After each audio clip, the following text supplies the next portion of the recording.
ایک سوال کسی نے بھیجا ہے مجھے کہ یہ لوگ مزارات پر کیوں جاتے ہیں؟ مزارات پر جانا اور وہاں جا کے ان بزرگوں سے فریاد کرنا، مانگنا، یہ سب کچھ شرک نہیں ہے کیا؟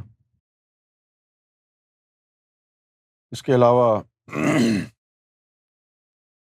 مزارات پہ اولیاء کرام کی درگاہ پر جا کے ان کی چوکھٹ کو چومنا، سر جھکانا، کیا یہ سب شرک نہیں ہے؟ یہ ان کا سوال ہے۔ ایسے بہت سارے سوالات ہیں لوگوں کے اذہان میں جن کا وہ جواب ڈھونڈتے ہیں، اور جب جواب نہیں ملتا ہے تو ان کا عقیدہ بدل جاتا ہے۔ پھر ان کا عقیدہ یہ ہوتا ہے کہ وہ مر گئے ہیں، وہ سن نہیں سکتے، حالانکہ بڑی بھونڈی بات ہے یہ۔ اگر وہ مر گئے ہیں، سن نہیں سکتے، تو پھر قبر میں سوال جواب کیسے ہوں گے؟ اگر وہ مر گئے ہیں اور سن نہیں سکتے، بول نہیں سکتے، دیکھ نہیں سکتے، تو پھر قبر میں سوال جواب کس سے ہوں گے؟ حضور کی شبیہ کیوں دکھائی جائے گی؟ اس کا مطلب ہے آنکھیں بھی سلامت ہوں گی۔ کون سی آنکھیں سلامت ہوں گی، یہ ابھی زیر بحث ہے۔ جو مغالطہ فرشتوں کو ہوا تھا وہ چلا آ رہا ہے۔ فرشتوں کو یہ مغالطہ ہوا کہ اس سے پہلے جتنے بھی آدم اللہ نے بنا کے زمین پہ بھیجے ہیں، جتنے بھی آدم بنائے ہیں اللہ نے اس سے پہلے، انہوں نے قتل و غارت ہی کی ہے، خون خرابہ کیا ہے، لڑائی جھگڑا کیا ہے۔ تو وہ ایک جھنجٹ ہی ہے، ایک پریشانی کی بات ہی ہے۔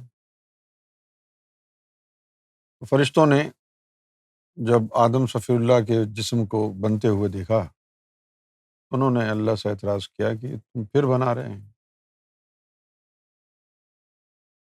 پھر یہ جا کے دنگا فساد خون خرابہ کرے گا۔ جہاں تک عبادت کا تعلق ہے، حمد و ثنا کا تعلق، ہم کافی نہیں ہیں تیری حمد و ثنا کرنے کی؟ سارا واقعہ موجود ہے قرآن مجید۔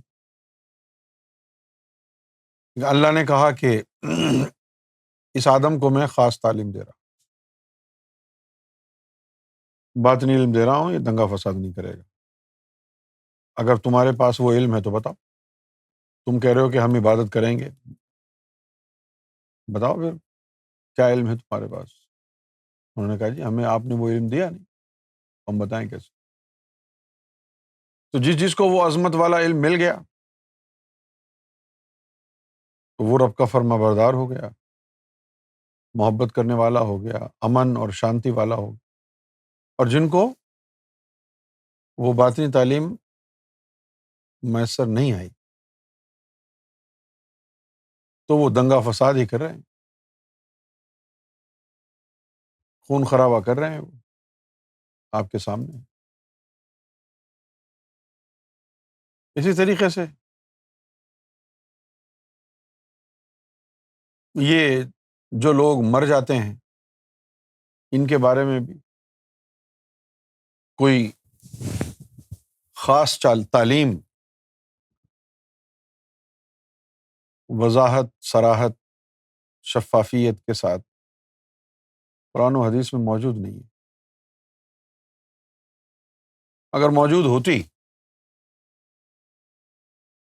تو پھر مختلف فرقے جو آج موجود ہیں یہ مزاروں پر جانا برا نہ سمجھتے،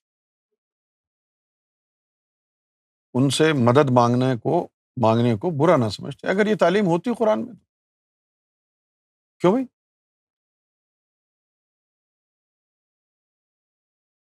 اب دیکھنا یہ ہے کہ کیا مرنے والا ہر آدمی مردہ ہے؟ اللہ تعالیٰ نے قرآن مجید میں واضح طور پر اشارہ دیا ہے، لیکن اس کی جو انٹرپریٹیشن ہے وہ غلط ہو گئی، اس کو محدود کر دیا گیا۔ وَلَا تَقُولُوا لِمَن يَقْتَلُ فِي سَبِيلِ اللَّهِ أَمْوَاتٌ بَلْ أَحْيَاءٌ وَلَٰكِن لَا تَشْعُرُونَ۔ جو ٹکڑے ٹکڑے ہو جائیں راہ خدا میں، انہیں مردہ نہ کہو، بل احیاء، بے شک وہ تو زندہ ہیں، ولیکن لا تشعرون، مسئلہ یہ ہے کہ تمہیں شعور نہیں ہے ان کی حیات کا۔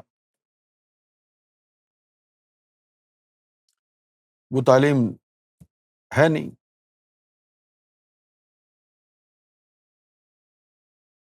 ہر انسان کے اندر اللہ تعالیٰ نے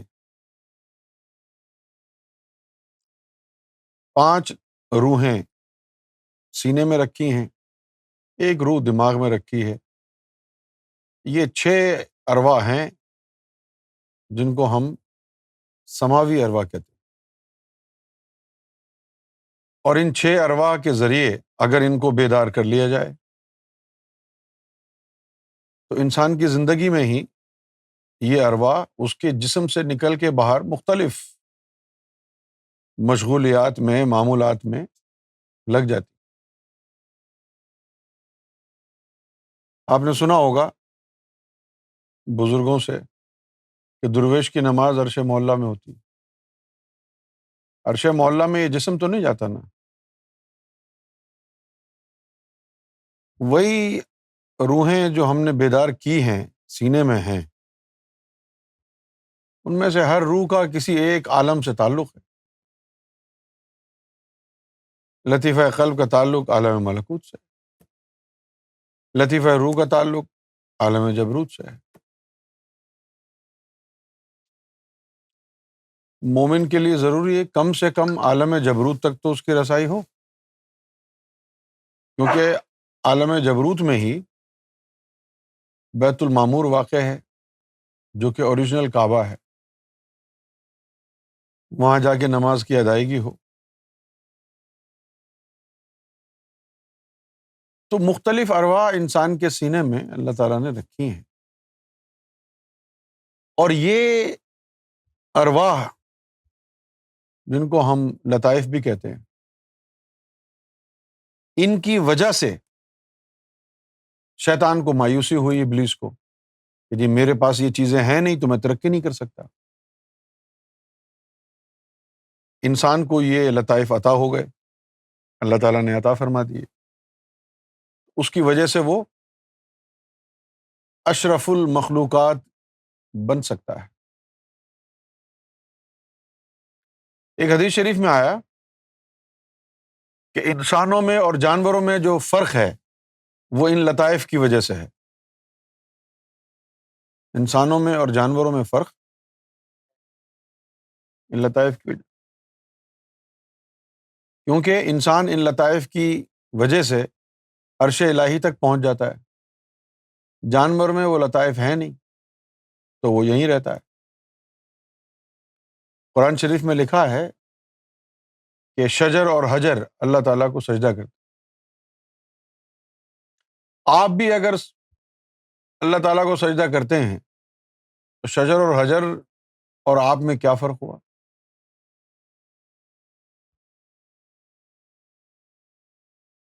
قرآن شریف میں کچھ خاص پتھر اللہ کا ذکر کرتے ہیں، آپ بھی اگر یہیں بیٹھ کے اللہ کا ذکر کرتے ہیں تو پتھر بھی کرتے ہیں، یہ کون سی بڑی بات ہے؟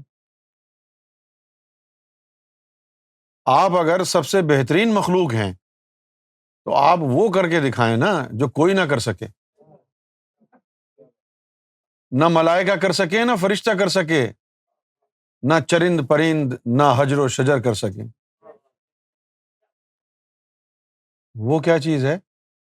انسان کو اللہ تعالیٰ نے جو سماوی ارواح دی ہیں، انہی سماوی ارواح کے ذریعے وہ اللہ سے ہم کلام بھی ہو سکتا ہے، وہ الکتاب تک رسائی حاصل کر سکتا ہے، لوح محفوظ تک، اور انہی ارواح کی وجہ سے وہ اللہ کے روبرو جا سکتا ہے اور اللہ کا دیدار بھی کر سکتا ہے۔ جن لوگوں نے اپنے ان لطائف کو منور کر لیا، ان ارواح کو منور کر لیا، طاقت پہنچائی، اور پھر اللہ تک رسائی حاصل کر لی، وہ انسان اشرف المخلوقات کہلائے گا۔ تو فرق ہوا ان لطائف کا، جانور میں وہ لطائف ہیں نہیں، انسان میں ہیں، اس لیے انسان اشرف المخلوقات بن سکتا ہے۔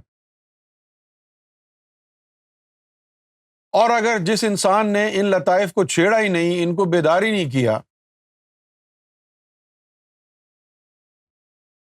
تو اس میں اور جانور میں کیا فرق ہوا؟ بھئی آپ دونوں کے پاس بندوق ہے، ایک کی چلتی ایک کی نہیں چلتی، تو جس کی بندوق نہیں چلتی اس کا ہونا نہ ہونا برابر ہے؟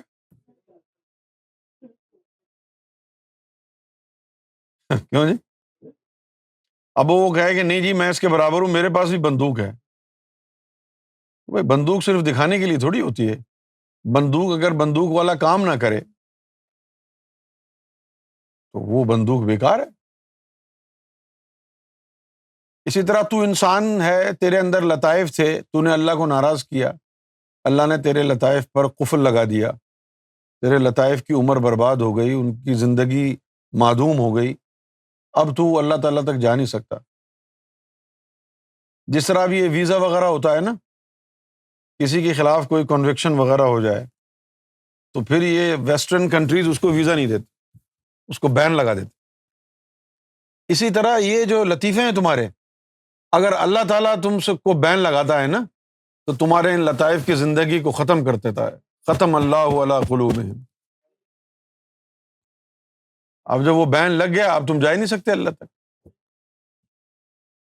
جہنم کی کیا سزا ہوگی؟ یہی سزا مل گئی۔ ایسے بہت سے لوگ تھے حضور صلی اللہ علیہ وسلم کے دور میں، آپ نے فرمایا، اللہ تعالیٰ نے قرآن مجید میں حضور صلی اللہ علیہ وسلم کو مشورہ دیا، تاکید فرمائی کہ جن لوگوں نے اس حق کو جھٹلا دیا ہے ان کو تبلیغ کرنے کی کوئی ضرورت نہیں ہے، ان کو تبلیغ کرنے کی۔ اب جس کے پاس امریکہ کا ویزا نہیں ہے، آپ اس کو کیا تبلیغ کر رہے ہیں کہ بھئی یہاں جانا وہاں جانا؟ وہ جا ہی نہیں سکتا ہے، تو کیا فائدہ اس کو بتانے کا؟ اب کوئی اگر نامرد ہے تو آپ اس کو کہیں بچے ایسے پیدا کرتے ہیں، بتا دو، لیکن فائدہ تو نہیں ہے کوئی، وہ تو نامرد ہے۔ اسی طرح اللہ تعالیٰ نے حضور کو یہ مشورہ دیا کہ یا رسول اللہ، جن کے سینے میں موجود ارواح زندہ ہوں ان کو تبلیغ کریں، وہ مومن بن سکتے ہیں، اور جن کے دلوں کی زندگیوں کو میں نے ختم کر دیا ہے ان کو تبلیغ کرنا یا نہ کرنا برابر ہے۔ کیوں؟ کہ جو ایمان والا تجھے بناتی ہے چیز، وہ چیز تیرے اندر اللہ نے ختم کر دی ہے، تو اب ایمان والا تو بن نہیں سکتا۔ جب ایمان والا تو بن نہیں سکتا تو اب بیکار ہے تجھے تبلیغ کی جائے یا نہ کی جائے۔ تو جن لوگوں نے ان لطائف کو منور کر لیا، طاقتور بنا لیا، تو ان کی رسائی اللہ تک ہو گئی۔ جب وہ اس دنیا میں ان کا وقت پورا ہو گیا اور جب ان کو موت آئی تو ان میں سے ایک روح انسانی وہ اوپر چلی گئی، اور جو باقی لطائف منور تھے وہ قبر میں رہ گئے۔ لطیفہ نفس بھی قبر میں رہا اور وہ باقی لطائف بھی قبر میں رہے، صرف روح اوپر گئی۔ اب یہ جو باقی لطائف ہیں، جیسے قلب کے لطیفے ہیں، قلب کا لطیفہ ہے، جب یہ نکلے گا تو اس کی شکل صورت آپ کے جیسی ہوگی۔ جب یہ نکلے گا آپ کے جسم سے تو اس کی شکل و صورت آپ کی جیسی ہوگی۔ یہ جو چیزیں ہیں لطائف اور لطیفہ نفس، یہ پھر ولی بن کے اس قبر کے اندر بیٹھ گئے. اس ولی کی جو روح انسانی تھی وہ چلی گئی عالم برزخ میں، اور یہ لطائف اور یہ لطیفہ نفس جو پاک ہو گیا تھا، یہ ولی بن کے قبر میں بیٹھ گیا، ذکر کرے گا ساری زندگی قبر میں، نمازیں پڑھے گا، جو مدد کے لیے آئیں گے ان کی مدد کرے گا.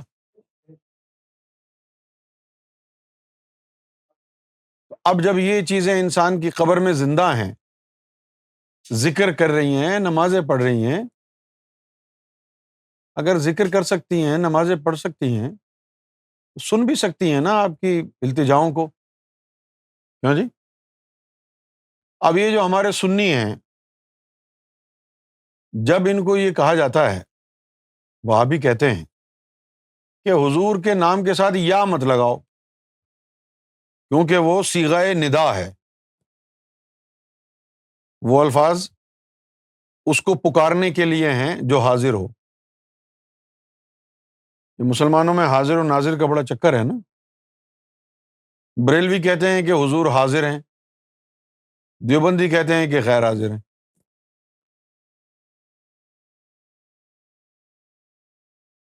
کیوں جی؟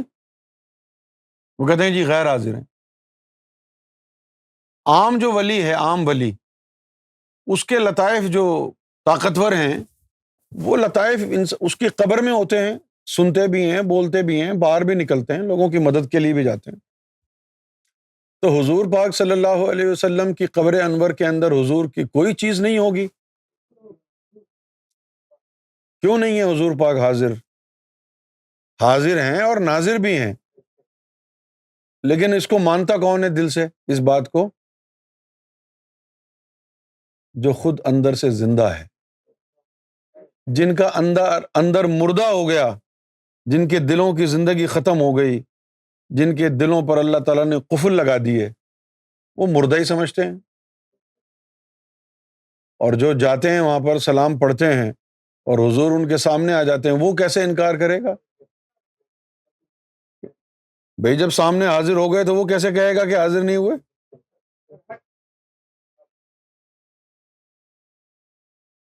اب رہ گئی بات کہ مزار پہ جانا چاہیے یا نہیں. مزار پر جانا ایسا ہی ہے کم و بیش جیسے اس ولی کی حیات میں آپ اس سے بالمشافہ ملنے جاتے تھے.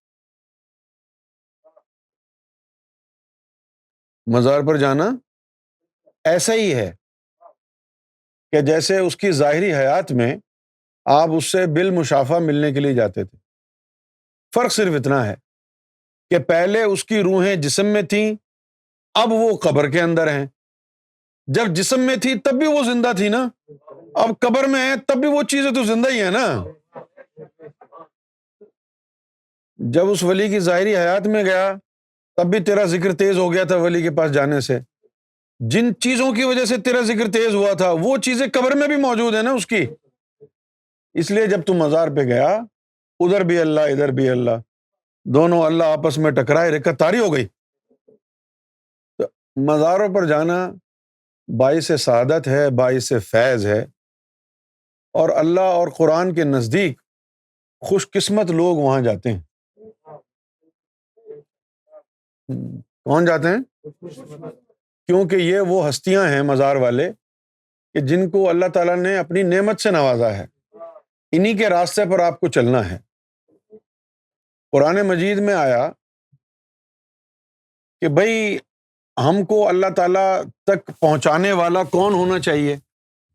تو اللہ تعالیٰ نے قرآن میں فرمایا کہ صالحین، اولیاء، انبیاء، مرسلین اور شہداء وحسنہ اولئک رفیقا، یہ راہ خدا میں ساتھ دینے کے لیے بہترین ساتھی ہیں. تو جن لوگوں کو اللہ تک پہنچانے کی ڈیوٹی اللہ نے لگائی، ان میں جہاں انبیاء، مرسلین، صالحین اور اولیاء شامل ہیں، وہاں وہ ولی بھی ہیں جن کو شہادت کا درجہ ملا. شہید وہ ہے جس کی تعلیم پوری نہیں ہوئی اور وہ اپنی قبر میں موجود ہے. تو ایسے ولی کے مزار پہ جانا من نبیین و صدیقین و شہداء و صالحین و حسن اولئک رفیقا، یہ آیت بھی دیکھ لیں۔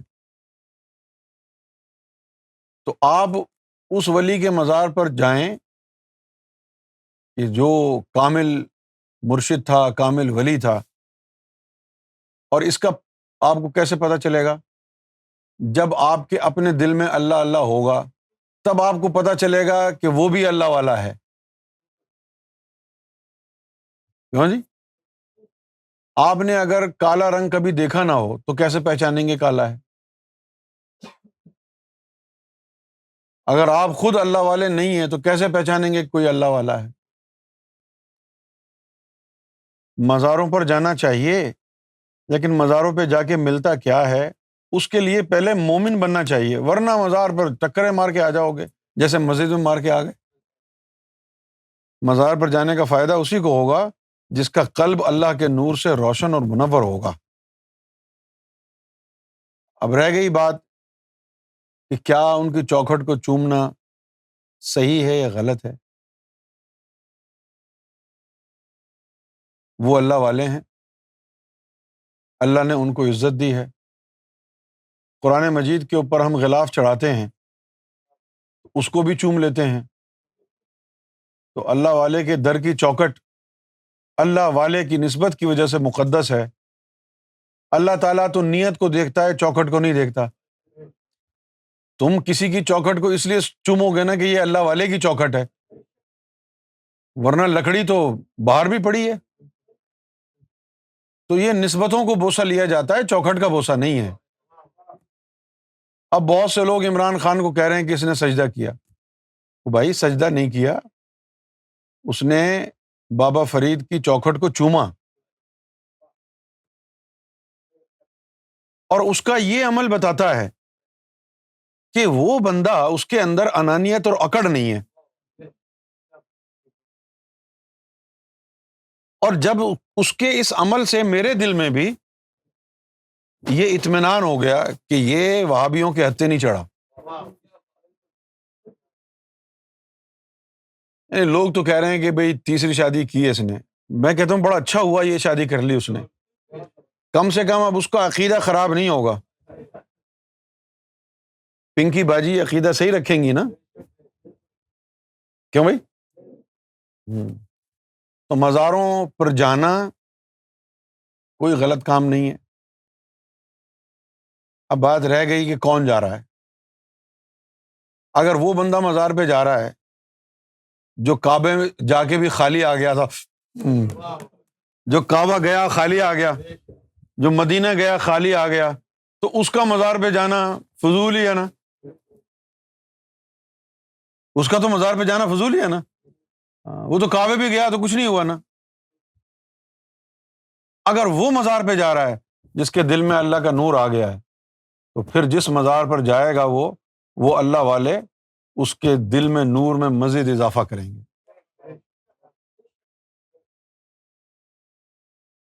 نماز اور دیگر عبادتیں، بہت سے لوگ یہ عبادتیں ریاکاری کے لیے کرتے ہیں، لوگوں کو دکھانے کے لیے۔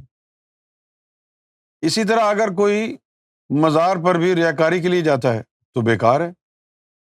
ہر چیز کا جو مرکز و محور ہے انسان کے ہر عمل کا، وہ اس کی نیت ہے۔ انما الاعمال بالنیات، جو بھی عمل آپ کر لیں اللہ تعالیٰ اس کی نیت کو دیکھے گا۔ اگر آپ نے کسی کی چوکھٹ کو بوسہ لیا اس نیت سے کہ یہ اللہ والا ہے، تو اللہ تعالیٰ کی نظر میں آپ کی قدر و قیمت بڑھ جائے گی۔ اور اگر آپ نے دنیا کو خوش کرنے کے لیے کہ یہ سب ولیوں کے ماننے والے ہیں، یہ خوش ہو جائیں گے، اس لیے آپ نے بوسہ دیا ہے، تو وہ خوش ہو جائیں گے، اللہ نہیں ہوگا۔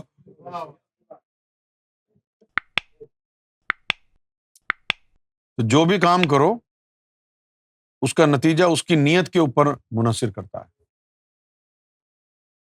عام آدمی کی قبر پہ جانا، جو مومن نہیں تھا، بڑا رسکی کام ہے۔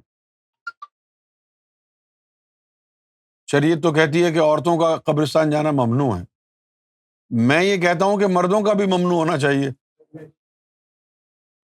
کیوں جی؟ جب وہ زندہ تھا اس وقت اس کے اندر شیطان بھرے ہوئے تھے، تو اب وہ مر گیا ہے تو اب تو شیطانوں نے اس کی قبر کو اڈا بنا لیا ہوگا، جنات نے اس کی قبر کو اڈا بنا لیا ہوگا. تو بلا وجہ وہاں جا کے کھڑا ہوتا ہے اگر، تو اپنے لیے گڑھا کھود رہا ہے نا. You are inviting the trouble. تو صرف ایسے لوگوں کی قبروں پر مزاروں پر جاؤ جو ولی تھے، جو مومن تھے. اگر ولی نہیں تھے، مومن نہیں تھے، تو کوئی ضرورت نہیں ہے ایسی قبروں پر جانے کی. یہ میری طرف سے جواب ہے.